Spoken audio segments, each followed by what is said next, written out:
A U.S.-based firm reports that Chinese vessels are dumping waste into the West Philippine Sea.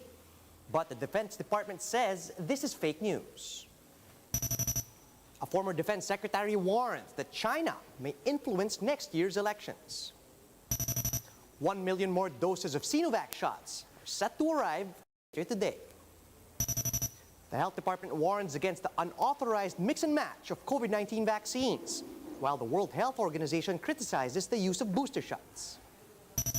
And Pinay Olympic golfers are all set for the Tokyo Olympics.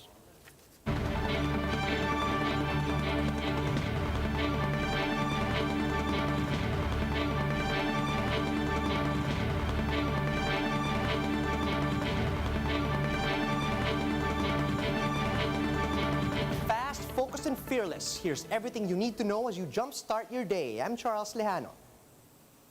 An American firm claims that Chinese vessels are dumping waste into the West Philippine Sea based on satellite images compiled over the past 5 years. Local authorities are saying that they'll look into the study, despite noting a misleading photo in the report. Camille Samonte with the details. An accumulation of human waste, sewage, and wastewater. This is the aftermath of hundreds of Chinese vessels anchoring in parts of the West Philippine Sea. When the ships don't move, the poop piles up. Part of that damage is the sewage that these anchored ships, more than 200 of them, are dumping into that reef water. These satellite images of the Union Banks from the US-based geospatial firm Sinovac, taken 5 years apart between 2016 and 2021, showed increased chlorophyll and overgrowth of algae, which are very harmful to coral reefs. The damage to the reefs in just the last 5 years is visible and dramatic. And this time period is after, and therefore in addition to, the well-documented reef destruction from the harvest of giant clams and the artificial island building. Sinovac founder and CEO Leni warned that the coral damage in the Spratlys could lead to a hunger crisis, which may have global repercussions. Many of the inhabitants of the reefs are food for the fish that make up the supply for the nations around the South China Sea, including the Philippines. This is a catastrophe of epic proportions, and we are close to the point of no return. This needs to stop immediately. China, stop shitting on the Spratlys. The Environment and Natural Resources said it has now coordinated with concerned authorities to authenticate the report. But Defense Secretary Delfin Lorenzana was quick to shun the allegations. Lorenzana pointed out that the photo used in the report was taken from a 2014 Daily Mail report on the Great Barrier Reef in Australia. Still, Marine Conservation Group Oceana challenged the government to hold Chinese vessels accountable. Kailangan mag-clean up, mag-rehabilitate yung nag-cause ng pollution, ng marine pollution na yun. And so hindi lang siya pa magkakaroon ng sanctions, whether fine and other appropriate sanctions. The Chinese embassy in the Philippines has yet to make a comment. For News 5, Camille Samonte, we are One News. Environment Undersecretary Benny Antiporda says they will give the report the benefit of the doubt, despite the erroneous photo. In an interview with One News Now, the official said they're now in talks with the Defense Department and the task force looking into the West Philippine Sea to check out whether the report holds water. And if found to be true despite this misleading photo, Antiporda said they would have no choice but to call China's attention along with the DFA. Meanwhile, Antiporda also appealed to the public not to politicize issues involving the environment. Sad to say, the pictures that came out seems like it's not actually from West Philippine Sea. There's also this statement coming from our defense that it is the barrier reef in Australia. We are only wasting our precious time if we will come up with such a story wherein wala pong katotohanan. Now, again, giving them the benefit of the doubt, we will still conduct our investigation on this. Vice President Leni Robredo is urging the government to fight back against Beijing. This as China continues to reject the Philippines' arbitral win over the South China Sea dispute even after 5 years. In a statement, Chinese Foreign Ministry spokesperson Xiao Lijiang insisted that the ruling was supposedly illegal, null and void. That's why Robredo believes it's just right that the government assert the nation's interest. Sana yung gobyerno natin willing din na magpakita ng konting tapang regarding the issue. Kasi talagang habang umaatras tayo, lalo lang tayong didiinan. Pag interest na ng sariling bansa natin, dapat pumalag tayo. Meanwhile, former Defense Chief Orly Mercado warns that China may try to influence next year's Philippine elections. He says Beijing would like to have a Filipino leader who doesn't have a strong position against China's moves in the West Philippine Sea. With that, Mercado said we have to closely watch the polls, starting from the campaign season, to ensure the absence of any outside interference, particularly from China. I will be surprised if they do not fund or try to influence or make sure that the next president is not going to have a strong position against China as regards West Philippine Sea and South China Sea. Ang mga Chinese, they have the means, and it is not below them to try to influence the elections. In other news, 1 million more doses of Sinovac vaccines are expected to arrive in the country later today.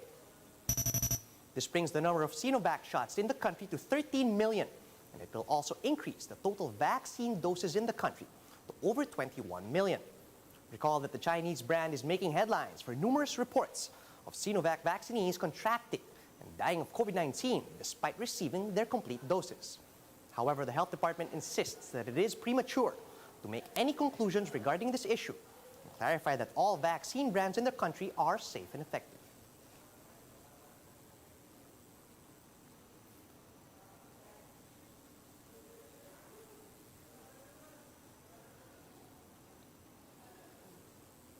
Meanwhile, the World Health Organization believes that mixing vaccine brands will need further study before this can be applied. However, one lawmaker in the Philippines has already admitted to receiving 2 different vaccine brands. Greg Gregorio reports. San Juan Representative Ronaldo Zamora himself admitted to receiving 4 COVID-19 vaccines. His first 2 doses are of Sinopharms, followed by a Pfizer jab 6 months after. I have been vaccinated twice over. 4. But the Food and Drug Administration is holding back from calling his succeeding vaccines as booster shots. After all, there's still a question on the authenticity of the Sinopharm jabs used on the lawmaker. Ang ini-investigate natin dito yung mga possible smuggler or distributor at saka distributor nitong mga vaccine, ng mga unregistered vaccine or counterfeit vaccine. No? Hindi naman yung mga victim o yung mga napapayag nilang magpa-injection sa kanila at nasingil nila. No? And these are criminally liable yan, ang pagbibenta sa atin ng unregistered product. For the health department, the mixing and matching of vaccines and the use of booster shots is still a no-no. Although naririnig-rinig na natin sa buong mundo na nagbo-booster sila. Ngayon yung mga special conditions, we will have to really study it kung ano yung mga side effects. They are answerable, but ayaw nating maging norm yan hanggat hindi pa napapatunayan. Israel has become the first country in the world to offer a vaccine booster shot. They're using a 3rd dose of Pfizer's vaccine for the immunocompromised among its largely vaccinated population. Pfizer and Moderna aim to provide booster shots in nations with already high levels of vaccination, something that does not sit well with the World Health Organization. While many countries haven't even started vaccinating, and another country has already vaccinated majority of its population, the 2 doses, and now moving to a 3rd dose, which is the booster, it's really not only disappointing, it's seriously disappointing. The WHO has also warned against the mix and match of COVID-19 vaccines. Limited data on mix and match. There are studies going on. We need to wait for that. It will be a chaotic situation in countries if citizens start, deciding when and who they should be taking a second or a third or a fourth dose. For News 5, Greg Gregorio, we are One News.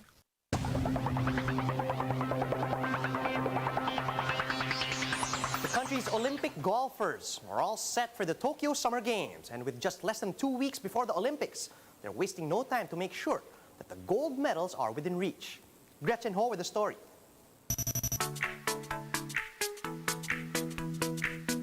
It's crunch time for the country's Olympic golfers. Yuka Saso and Bianca Pagdanganan have been sharpening their irons in the last few tournaments before heading to Tokyo. Just this weekend, the Pinay golfers played at the 2021 LPGA Marathon Classic in Ohio, USA. US Open champion Yuka finished 5th, while Bianca wound up tied for 50th. Bianca admits she needs to improve parts of her game. If anything, definitely focus more on my putting and short game, just scrambling for pars. The 23-year-old golfer says her Olympic qualification came as a surprise. After an impressive debut in the women's major, Bianca had set the tour record for the biggest single-week leap, climbing from world number 712 to 234. Her Olympic ranking now stands at number 42. I didn't think I'd be able to play the Olympics this soon. My first year on tour, I had 2 good tournaments, which bumped up my ranking and then put me in the run for Tokyo. So I was like, oh my gosh, I'm in the run for Tokyo. Aside from Bianca and Yuka, Pinoy golf star Xenovac Vaccines also has his eyes set on the prize at the Tokyo Olympics. The 43-year-old veteran is coming off a Mizuno Open victory in Japan. The National Golf Association says that while Yuka and Bianca both have their youth as their advantage, Xenovac's experience will provide more chances for a podium finish. In golf, maybe the cliche of age is just a number applies, no? Xenovac is a very, very skilled athlete. He's highly skilled and he's way up there. He can easily do PGA Tour. Yung skill level ng tatlong athlete natin are way up there with everyone else in the planet. So doon wala naman tayong worry. The Olympic golf tournament is scheduled from July 9 to August 7 for the men's division, while the women's tournament is set from August 5 to August 8. Wh.O, we are One News. And that's how the day is shaping up to be. Join us again later at 10 a.m. as we monitor the day's biggest stories from sunrise to sundown. You can also catch One News on Signal Play. Just register for a free account at www.signalplay.com so you can stream One News live anytime, anywhere. I'm Charles Lejano.